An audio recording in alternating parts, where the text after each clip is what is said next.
Well, hi everybody, Tom here, and I am watering. It's almost the 4th of July 26 here in southwestern New England, and we are in a heat wave.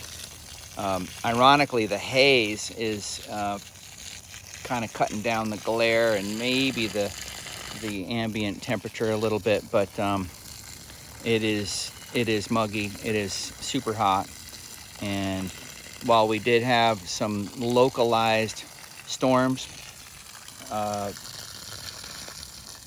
the water tends to all come at once.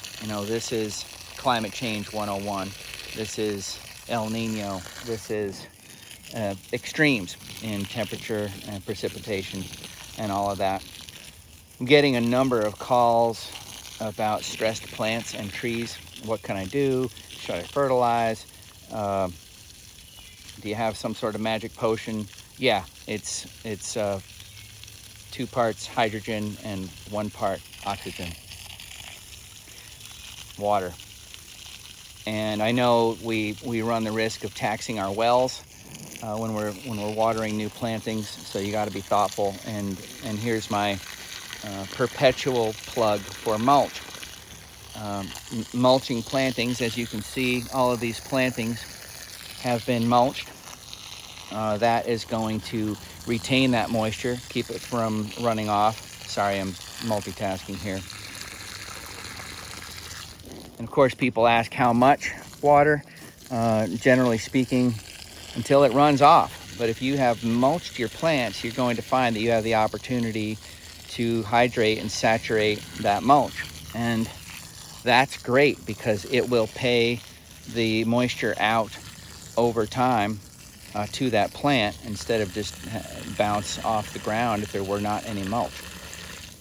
Anyway, water is the number one thing that you can do for plants right now. I do not recommend fertilization in the summertime, especially when it's hot and dry. Synthetic fertilizers especially can burn foliage, it can burn roots. It all depends on moisture anyway. If there is no soil moisture, then plants are not going to access nutrients and move them through their system.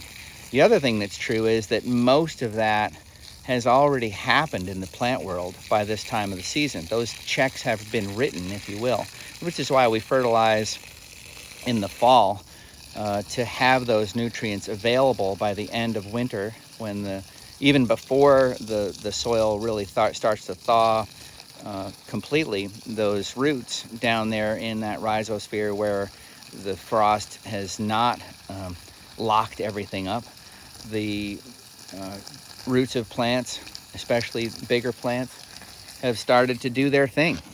So that's not now. That was several months ago at this point. So water is important because nutrients are still available.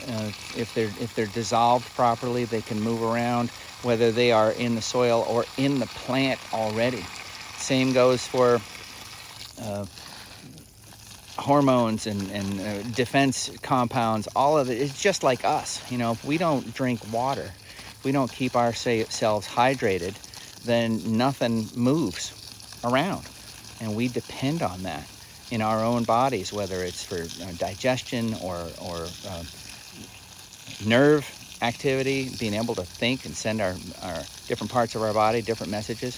So it's the same in the plant world. They got to have water. So water things and mulch things to retain that moisture and protect that moisture. Be careful. If you can, do it early in the morning or later in the afternoon. It's mostly about saving on evaporation, right?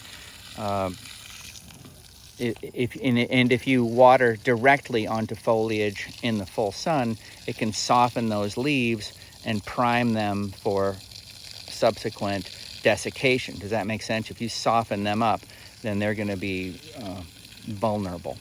So they need the water, but nighttime, early morning, later afternoon is the nice time to do it. If you do have to do it in the full sun, just don't wet the foliage. Water the root system, water the soil around the plant, especially the mulch. Wink, wink, nudge, nudge. I can't flash you the peace sign because I'm watering. So, see you later. Stay cool. Be safe.